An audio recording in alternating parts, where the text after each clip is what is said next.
Tampa Bay. Let's get your day started. This is ABC Action News, taking action for you. Right now at 6, we are tracking what doctors are calling a troubling trend this morning. Fewer kids are getting routine vaccines.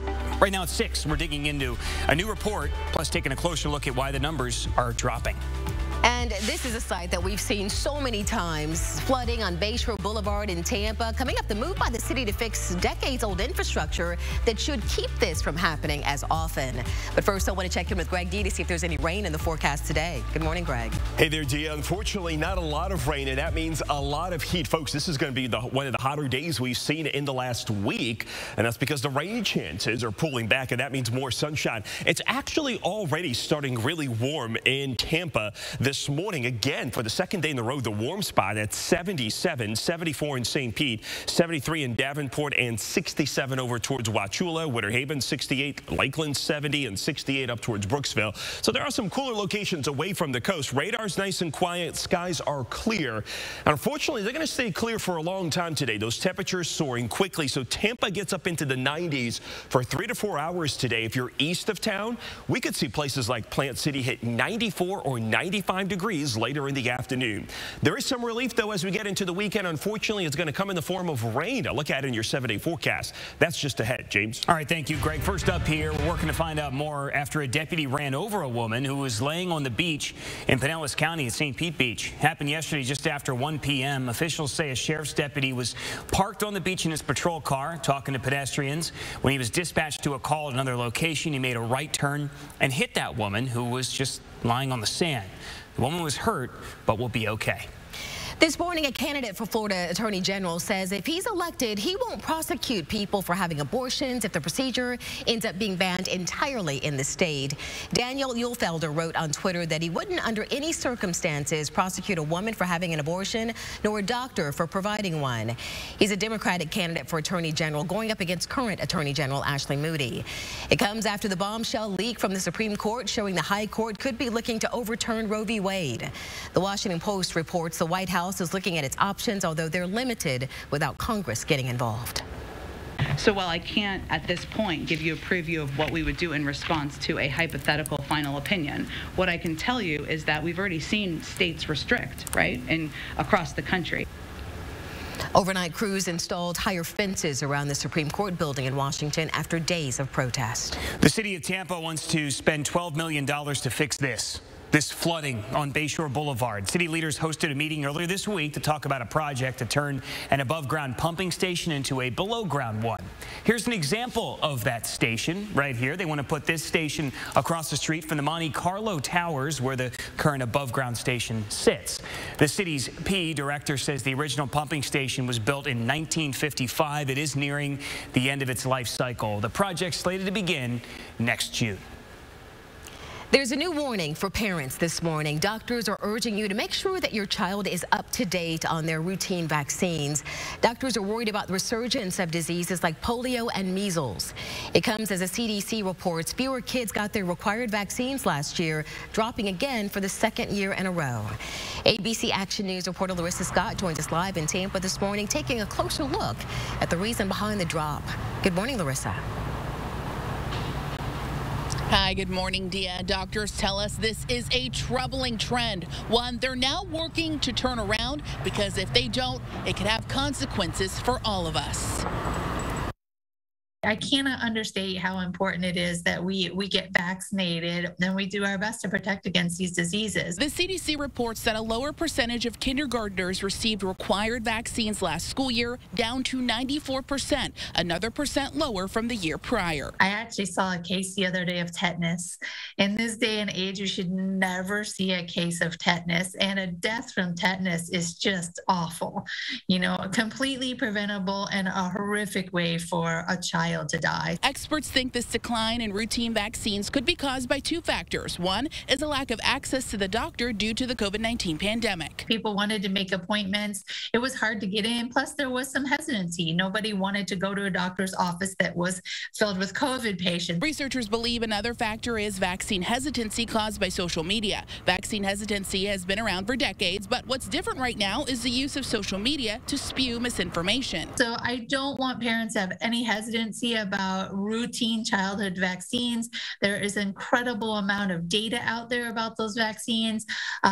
Please do not use social media as your source of information. Go to your healthcare provider. Doctors are growing more concerned as the numbers continue to drop, saying we're running the risk of a resurgence of different diseases. So unfortunately, the vaccinated diseases didn't disappear. We don't see them because of the vaccines.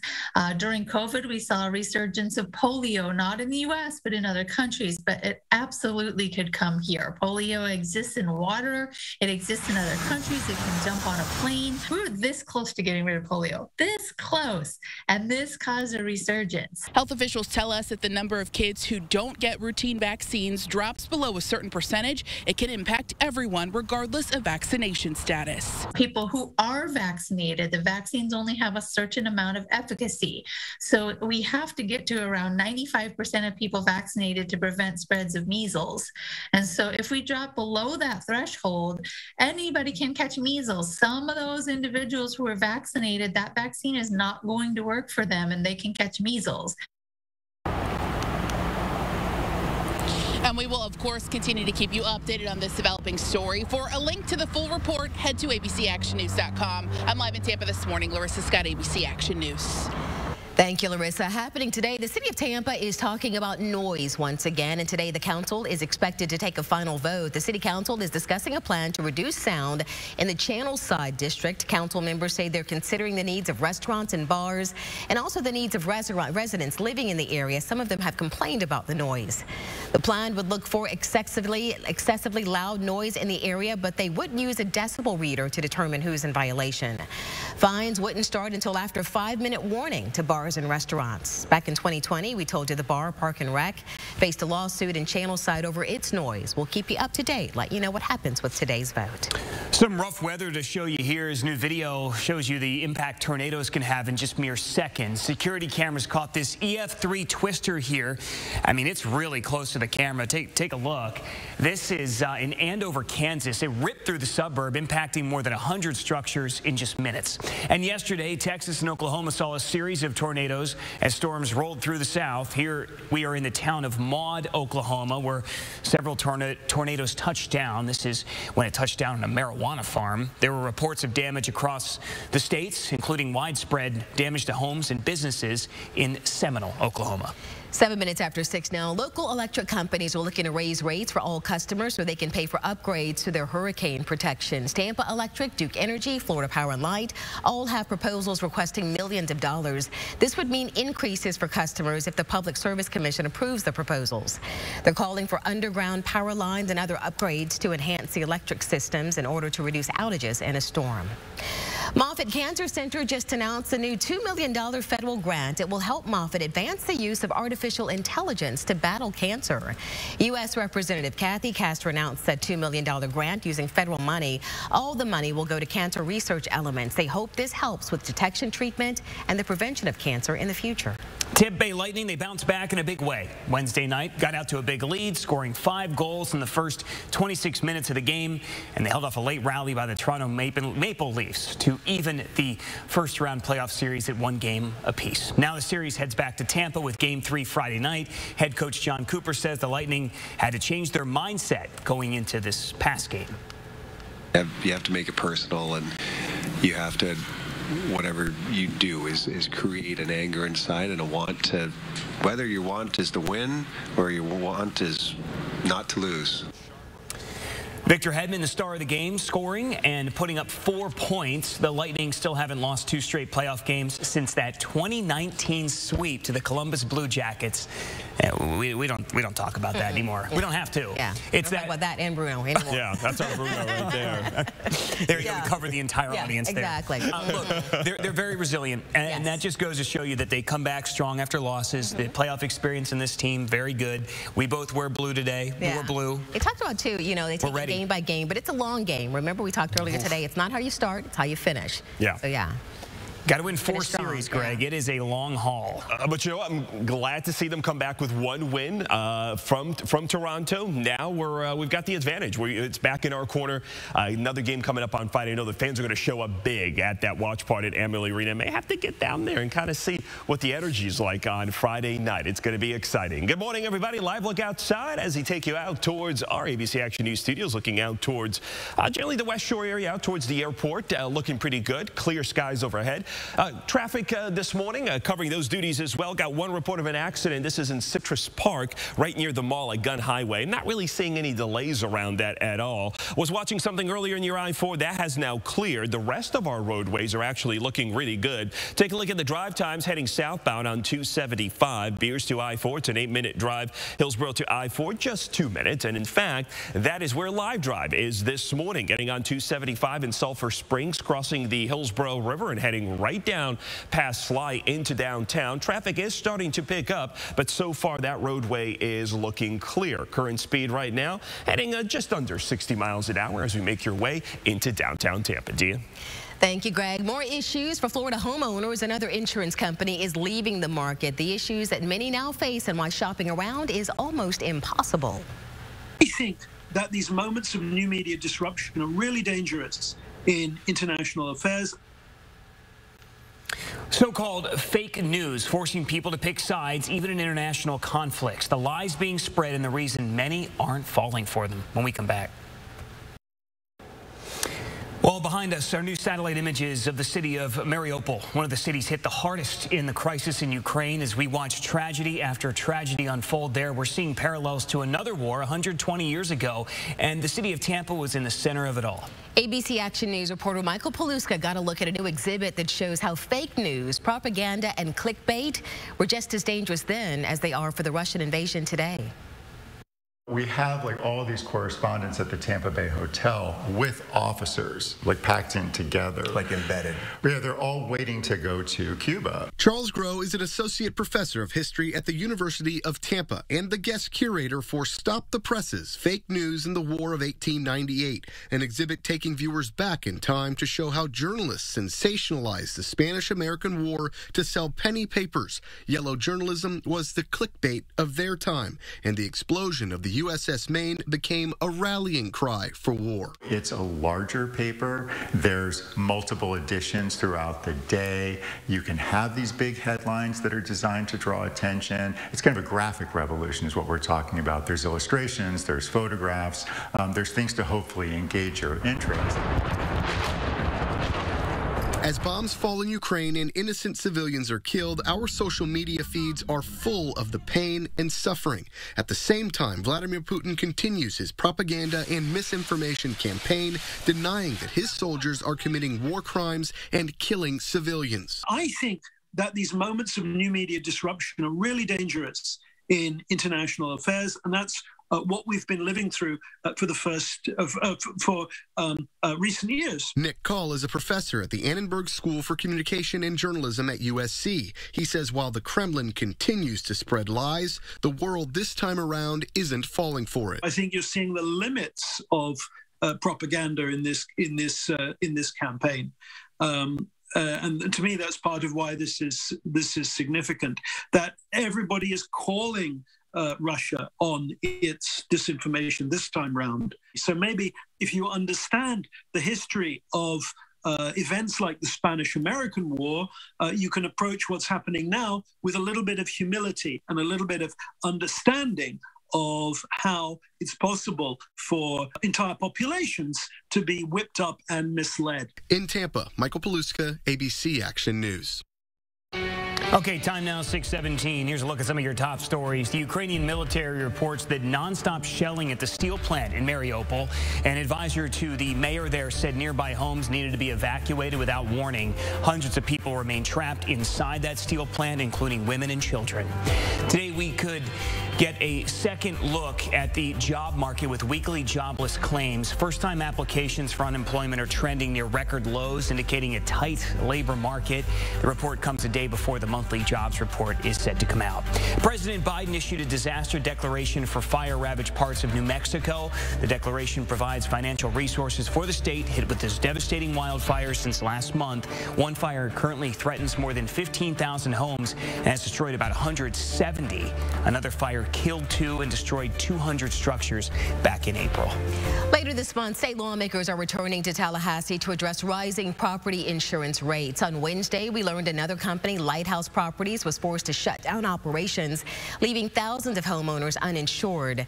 Clients in Florida received a letter from Lighthouse basically telling them they have 30 days to find another insurance company. Chris Weaver with Florida Strategic Insurance tells us that's not easy to do. Is it getting more difficult to find homeowners insurance? Absolutely, yeah. I mean, so a great majority of the home insurance carriers have tightened up their underwriting guidelines. Bad news for homeowners whose shopping options are tightening up too. According to the state's Department of Financial Services, 2 other companies went into liquidation this year alone, meaning if you're lucky enough to find a carrier to take you, you might only have that company to choose from. Well, the Polk County School District looking to bring back a program that encourages kids to produce more art. The school district says Bartow Mayor Steve Githens wants to restart the Mayor's Art Council. Students at Bartow K-12 schools are submitting art pieces that could go on display at Bartow City Hall. Here are some of the examples you see on the screen. You can follow the Bartow Art Guild on social media to see more examples. Today is the day Dr. Strange and the multiverse of madness hits theaters across Tampa. We checked in the earliest showing you could find in Tampa is at 3 o'clock this afternoon. Variety reports it's expected to make between $160 and $200 million in the U.S. this weekend alone. I know James and Greg already have tickets. Some members of our morning show team are also hitting an early Friday morning showing. You guys going today, or are you going to go tomorrow? Friday? Tomorrow. We got the Dolby Theater on lockdown. We got perfect seats. We're going to be all set. One heads up, though, it's being called Marvel's first horror movie, and not recommended for younger kids. Okay. Wow. So be prepared, Greg D. Yeah, there you go. So, Greg, I'm not sure. So I'll be watching the whole time. Yeah, exactly. I see it. I get a little scared. I might have to cover my eyes a couple of times. That's what I've heard. I've heard it's pretty intense. That'll be interesting. All right. Can't wait till tomorrow. Good morning, everybody. Getting the kids ready for the bus stop this morning. Temperatures in the 70s. It is mild, especially in downtown Tampa. If you live east of town, southern eastern Hillsborough County, about 10 degrees cooler. 90s for the afternoon away from the coast. Outside of Pinellas and coastal Pasco, Manatee County, you are going to be up into the 90s, maybe well into the 90s in some towns. There's the breakdown of the hour in Tampa from 70s right up into the low 90s. And I think we spend 2 to 4 hours above 90 degrees in Tampa during the afternoon. Some of you even significantly longer than that. The reason is no rain out there today and tomorrow, just absolutely dry. But look at Saturday. Look at Saturday west of 75. Models indicating this front just kind of gets hung up along the coast. We could see some showers in the morning and then a flare-up of thunderstorms soon after the noon hour on Saturday with numerous pockets of heavy rain. So the rain chances are trending up for Saturday. Keep that in mind as you're making your outdoor plans. I still think there'll be some dry periods out there. Not everyone's going to get rain at the same time, but it's looking a little bit more difficult to get some of those outdoor activities in. Upper 80s along the coast, Pasco, Hernando, and Citrus, but looking away from the coast, 92 to 94 today. Some of you, like Lakeland, Plant City, Wauchula, could hit 95 degrees by later today. Same deal tomorrow. Now, as far as the weekend, here we go. Got that rain chance up to 60% now on Saturday.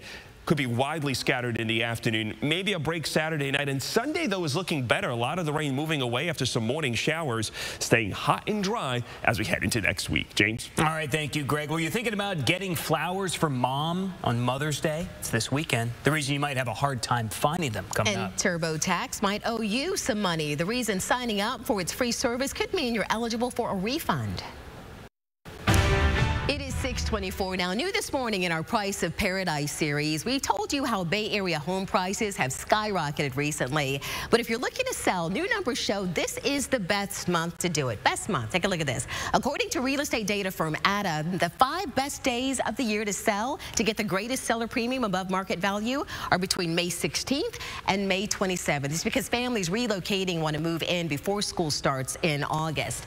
Now, breaking that down to the best month, the highest seller premiums victims are in May at 12.6%. June and July are the second and third best months to sell. All right, thank you, Deal. All those dates are coming right up. Mother's Day Sunday, by the way. Many of you looking to get ahead with some flower purchases, but you might want to prepare to pay more. The supply chain might halt some of your mom's favorite bouquets, depending on if the florist has to get the flowers from out of state. The cost of growing flowers is up, like the price of fertilizer and insecticides, too, which in some cases have almost doubled. So it could make the flowers more expensive. A heads up for you. Did you end up paying for the, quote, free version of TurboTax? You could be owed money if you did. TurboTax has now agreed to pay a $141 million settlement with the New York Attorney General. The tax filing company. The agreement doesn't just help New Yorkers, though. It will go to victims of TurboTax's marketing tactics in all 50 states. TurboTax also said it will change its marketing practices, but they didn't say yet how you can claim your money that you're owed. And big changes to try to make sure your flights are on time and that they don't end up getting canceled. The fix the federal government is making here in Florida. And a hole opens up in a Pasco County road, shutting it down where this is, and the expert coming out soon to find out what happens next.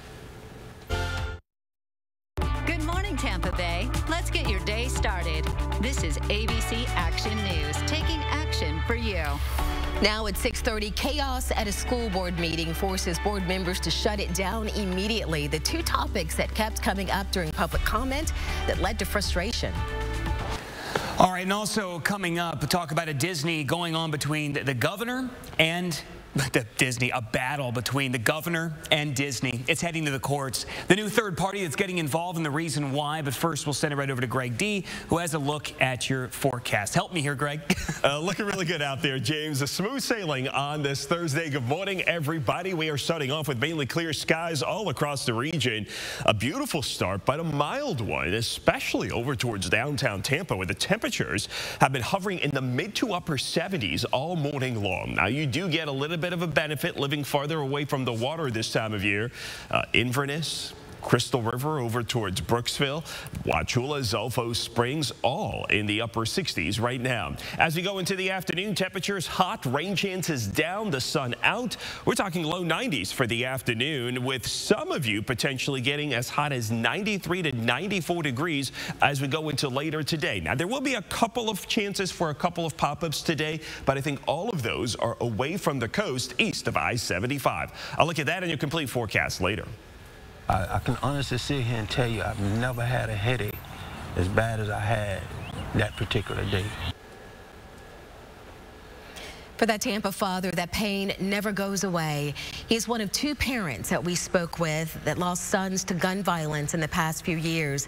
And both say the city can and should do more to help crime victims and parents just like them. As we reported last week, the city is developing a plan to do that and a fund to offer those families financial help. So this morning, ABC Action News reporter Chad Mills is taking a closer look at how that fund might help. Years have passed, but for these two Tampa parents, the pain is still so fresh. That was my baby. Patricia Brown lost her son, Devontae, to a shooting in March 2020. This is something that you will never get over.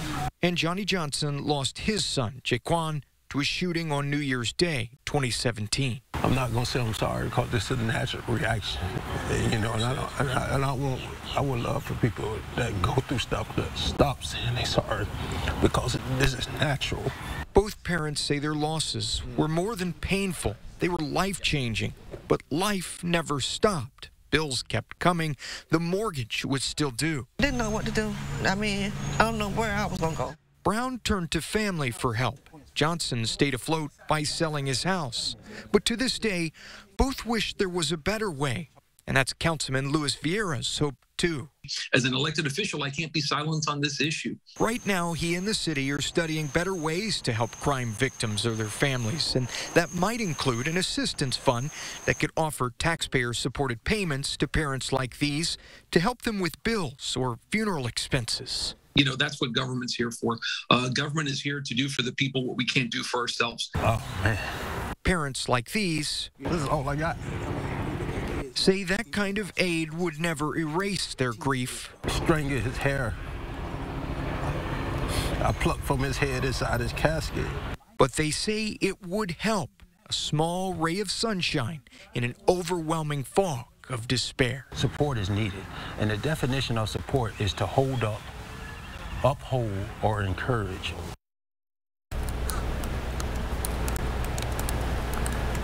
Last week, Tampa City Council members asked Tampa Police Department to report back to Council in August with more specifics about creating that crime victim fund, maybe a crime victim memorial in Tampa as well. Live in Tampa, Chad Mills, ABC Action News. Chad, thank you. Right now in Pasco County, experts are investigating a hole that opened in the middle of a Zephyr Hills road. We did send our crews out to Chauncey Road near Copeland Drive. The county says the hole's 4 feet deep already. The county has shut the road down as a precaution. They also called a geotechnical team out to the road to see if it's stable. They're still investigating what might have caused it to open up and whether or not it's a sinkhole. Want to get to the crisis now in Ukraine. The European Union is mobilizing military support to the country of Moldova, a neighboring country to Ukraine. Meanwhile, the Kremlin is responding to a report that Russian President Vladimir Putin is planning to officially declare war on Ukraine on May 9th. A Kremlin spokesperson says the report is nonsense. Up until now, President Putin has claimed his troops are carrying out a special military operation, not a war.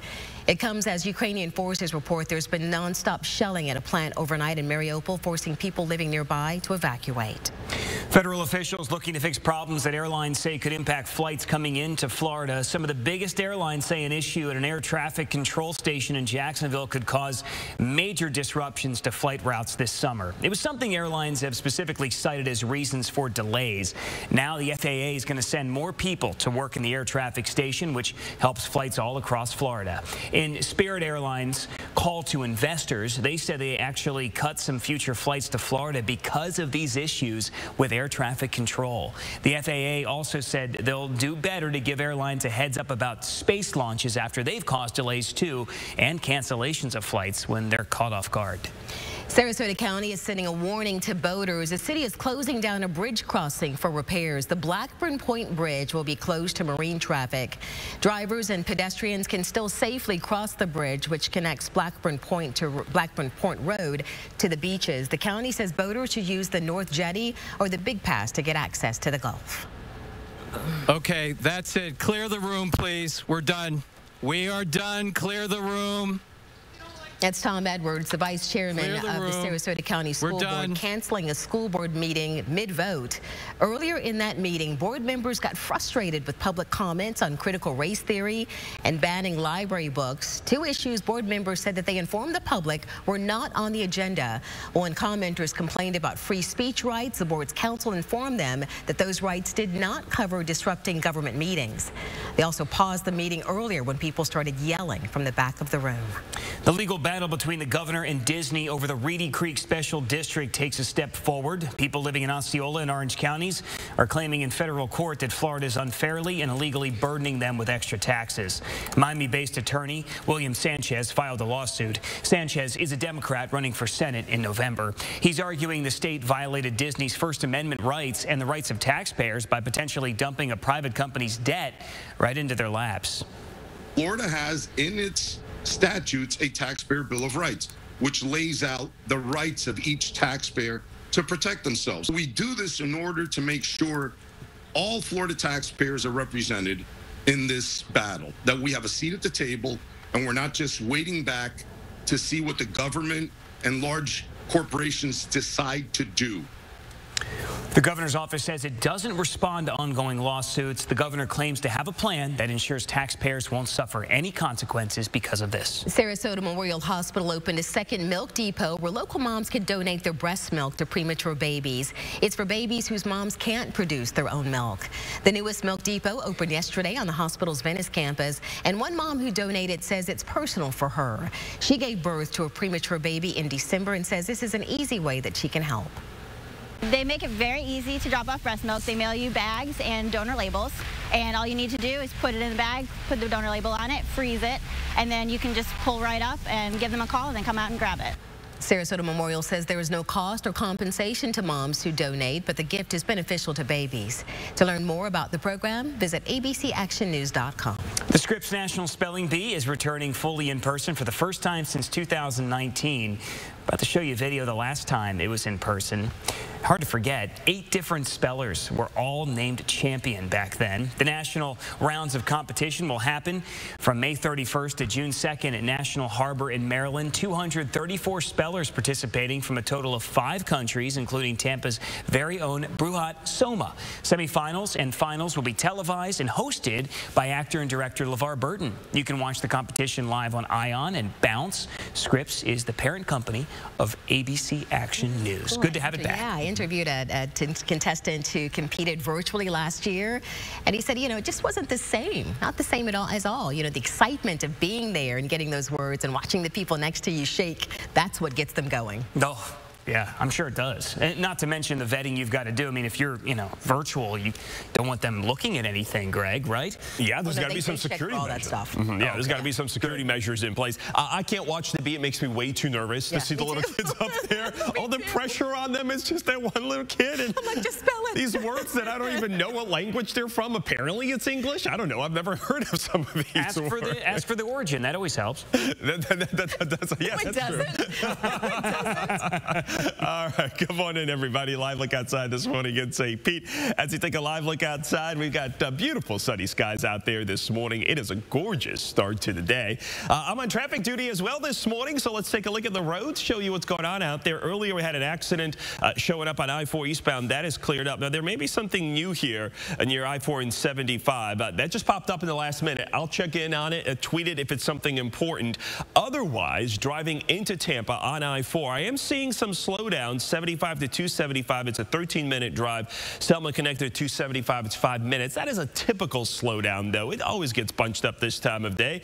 The vet's looking good. Slowdowns now starting south of Waters towards 275, and the bridges actually holding up the best. Howard Franklin, Gandy, and Courtney Campbell. Live drive this morning is on I-4 westbound. That is your typical slowdowns heading past the Selma connector. We got on just near 50th Street and now trying to make our way into downtown Tampa. This is just going to be the case for the rest of the morning. I'll check in on that one accident near I-4. Looks like it could be near the Selman or 301 as well. An update on that coming up a little bit later. Dia? All right, thank you so much, Greg. Stand-up comedians are worried about their safety on stage. What they're saying about the attack on comedian Dave Chappelle at a show in LA just weeks after Chris Rock was slapped on stage at the Oscars. Since we are all about Why Mama this week, coming up, I'm going to tell you how this amazing entrepreneur is using her passion for fashion and recycling to help dress Why Mama. Does that sound good? Perfecto. All right, stick around, everybody.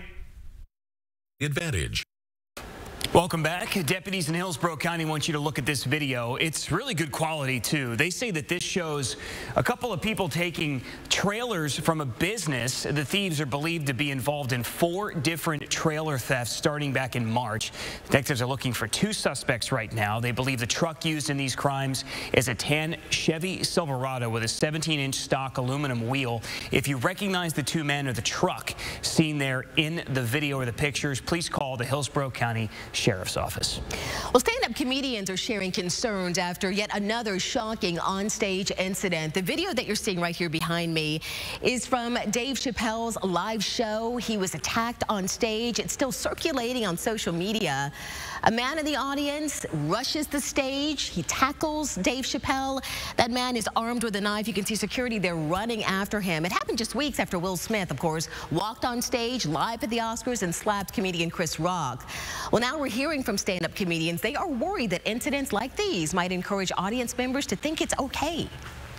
Saying I'm walking around here worried, like, oh, someone's going to attack me. But initially, I did have that fear because I do vocalize myself a lot online, and people, before I was a comedian even, people would kind of make veiled threats and stuff like that. So you don't want that to happen. Dave Chappelle was not injured, and he continued with his show, saying that he refused to let that moment overshadow the historic moment of the record crowd in attendance. Here's a look at your top stories at 6:45 as people protest the leaked Supreme Court brief suggesting the High Court could overturn Roe v. Wade. Canada is offering its medical services. Canada's Minister of Family says women can cross the border to receive an abortion. She says Americans be required to pay for the service out of pocket or through their own private insurance.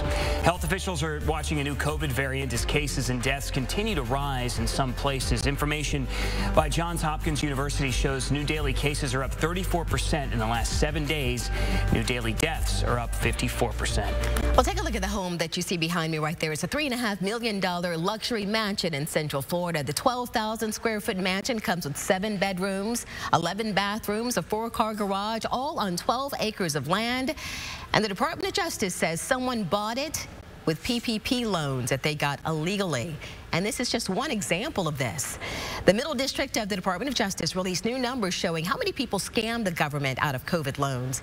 In total, suspects were accused of taking more than $35 million in loans that they shouldn't have even applied for. So far, 28 people are facing charges tied to different COVID loans.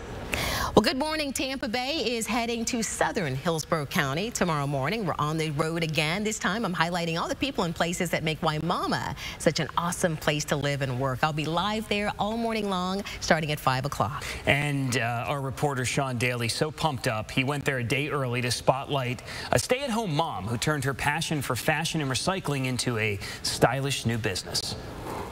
So it started during COVID. I'm reflecting on life and my passion, so I decided to just go for it. This is your passion. This is my passion. A passion for fashion and recycling. Jackie Panameno is the founder of Restyled Moda Boutique. This Waimama stay-at-home mom started her business out of stylish necessity. So I moved here 4 years ago, and I realized that I either had to go 20 minutes north or 20 minutes south to buy clothing. It's hard when you have children to travel that much. So with the help of local nonprofit Enterprising Latinas, Jackie sharpened her business skills and opened the boutique. This is guilt-free shopping. Her beautiful items are repurposed thrift store finds, plus goods made by environmentally conscious brands. It's fashion with a purpose. It's ethical. It's sustainable. These beach bags are totes that are made from recycled plastic. The idea? To help the environment and help you look good. Right now, she's selling online and in pop-up locations. Waimama needs fashion, and Jackie's bringing it to town. In Waimama, I am Sean Daly, ABC Action News. Well, it is Cinco de Mayo. It's a tradition in the U.S. where people, of course, eat tacos, burritos, and drink lots of margaritas. But the holiday has become more popular in the U.S. than it actually was in Mexico. The origin of Cinco de Mayo marks Mexico's victory over the French in Puebla on May 5th, 1862. It was a minor battle. The French took the territory back a year later. Cinco de Mayo is not Mexican Independence Day. That is on September 16th. And if you actually go to Mexico outside Puebla, not much is going on today. So we celebrate, but there's not much going on there. Well, you know, it is definitely a day where you can enjoy margaritas and a lot of deals. And a lot of deals. There's a lot out there. And is it just because it's very easy for us to say Cinco, so we just going to celebrate it? Is that how we did? We'll celebrate any holiday that involves a margarita. Everyone in Mexico is like, what are you doing? It's just we call it Thursday. All right, y'all go ahead and celebrate. Yeah, y'all go ahead. Let's keep it north of the border. All right, good morning. Temperatures out there in the low 90s, mostly sunny skies out there today. A good day for a nice margarita on the rocks. We've got hot weather. If you're going to be doing that at some of the local patios, make sure you've got some shade. That sun's going to be strong. Not much rain out there today, hence the increased amount of sunshine. Let me show you some of the high temperatures I expect around the region today. The coolest county by far will be Pinellas, surrounded by water. You'll get some sea breeze here, temperatures in the 80s. But you get east of the Gulf, and we're talking about 92 to 94 degrees. Inverness, Brooksville, maybe over towards Spring Hill. Definitely Plant City. I'm going to be watching you. 95, maybe 96 today. 94 Avon Park. 94 over towards Bartow, Mulberry. Down towards Wauchula, Arcadia. Northport 92. A little cooler once you get towards Venice and Englewood in the 80s. Tomorrow, similar deal. Maybe a couple more scattered clouds in the afternoon. Temperatures in the 90s. Now, by the way, both today and tomorrow, there's about a 10% chance for a pop-up, but the coverage is going to be so low. Just don't think it's really worth focusing on. What is worth focusing on is the rain coverage on Saturday. Frontal system gets in here, kind of gets hung up. It sits over the area. We'll get some breaks of sun midday. I think there'll be numerous thunderstorms now popping up on Saturday. Look at that rain chance for Saturday, 60%. Some of those could last into Saturday evening. Sunday morning could see a couple of showers, but then it does clear up for Sunday afternoon. And the rest of next week looking warm with the rain chances still on the low side. Dia? All right, thank you so much, Greg. 9 minutes till 7 now. Let's try this again. Today we're getting an update on the Artemis moon mission in Cape Canaveral, when we're expecting the dress rehearsal to happen after it failed last month. 6 minutes till 7 now. The Artemis 1 mission is back on track for NASA after a series of issues during dress rehearsals last month at Cape Canaveral. NASA is speaking to the media today at 3:30 to discuss the next steps for Artemis 1. The space agency will talk about the next dress rehearsal, which will come in early June. The rocket will eventually take astronauts to the moon. Well, if you still want to be the favorite sibling this year, you may have to shell out a little bit more for Mother's Day. Mother's Day spending expected to hit another record-breaking high this year, according to the National Retail Federation. Mother's Day spending expected to reach a total of nearly $32 billion. That's up $3.6 billion from just last year, which was also a record. But you can look like you've spent a ton without breaking the bank. Our John Matarese has some ways to save a few bucks on Mother's Day. That report is on abcactionnews.com. In times like these, I just don't think you can look past a homemade gift. Oh, absolutely. A well-thought-out card, you know, something like that can go a long way. Sweet note to Mom, just to let her know how much you appreciate her, can go a long way as well. I like that, a little maybe handmade card, put some thought into it, a little bit of art, make it a little project. Great idea. Good morning, everybody. Going to be hot today with not much rain, lots of sunshine, temperatures in the upper 80s and low 90s in Tampa, but we could see some mid-90s east of I-75.